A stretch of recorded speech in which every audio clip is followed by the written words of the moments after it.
Hi, good evening, and welcome to Sunday Sports. I am Julian Gibson. Day number 3 of the Bahamas Softball Federation tournament taking place yesterday. New Providence Bomber-G Truckers got past the AAA Marine Razorbacks out of Spanish Wells 6-2. The more we play, the better we get. I just got to get them on their dragon. They get too complacent, so we got to get hype up for later on tonight. Everybody's saying it's probably going to be you guys, Abaco, against the Truckers. Do you see it like that? Yeah, that's what I was looking at from a long time ago. Abaco always to bring a good team. You know what I mean? So I'm looking forward to meeting them in the championship. Also in men's action, it was Grand Bahama putting a blank job on the Gemini Cougars out of Andres, 4-0. From yesterday, we really wanted to continue. And tonight we just came out to show that we really wanted it today. So we gave it our all. How far can you guys go in the tournament, and what it's going to take for you guys to win it all? A lot of heart, a lot of drive. So that's what's keeping us right now. Now in ladies action, it was the Gilly girls in come-from-behind fashion beating Andres 7-6. I think we played an excellent game. Our batting weren't as good as usual, but we did good and we pulled through. We had good defense. My team backed me up. It was good. We just had a good game, and next game we're coming back harder and better. Were you concerned because you all were trailing and then you had to come from behind? Were you a little concerned? Yes, I was, but I knew we'd pull through. I knew my team would back me up.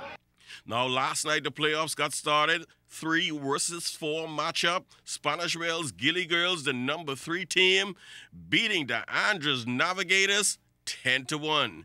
In the men's 3 versus 4 matchup, it was Spanish Wells once again, the AAA Razorbacks eliminating Andres 5-2. Now in the 1-2 matchup, after losing their first 2 games in blowout fashion to the Kitty Bouquet Cats out of Grand Bahama, well, the Bomber-G operators got their act together and they defeated the Cats when it really counted 8-3. Now in the men's 1-2 matchup, it was Abaco getting revenge against the Truckers. The Truckers beat Abaco in their first matchup on Friday night 1-0, while Abaco won last night 2-1. Switching to swimming, the Barracuda swim meet wrapped up yesterday. Coach Andy Knowles from the Swim Swift Club, he says that the meet went pretty good. We had a lot of personal best times, especially last night. So we have a lot of new kids switching in age groups, getting ready to switch in age groups in the new year with CRIFTA coming up next year. We didn't have all of our kids out being the first meet of the year. Some of the kids had SAT and classes.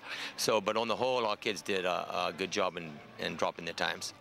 This swim meet only could really help swimming. The more meets, the better the swimmers could get. Yeah, I think, you need the competition. You need to have the meets there in order to get everybody ready for racing when you go to CRIFTA and the other meets. This being the first meet of the year, I think everybody's eager to try and get up and race, And you can see where everybody's going to fit in as far as the age groups for nationals. So you get a little feel for who's moving up and who's not moving up and what your competition is doing.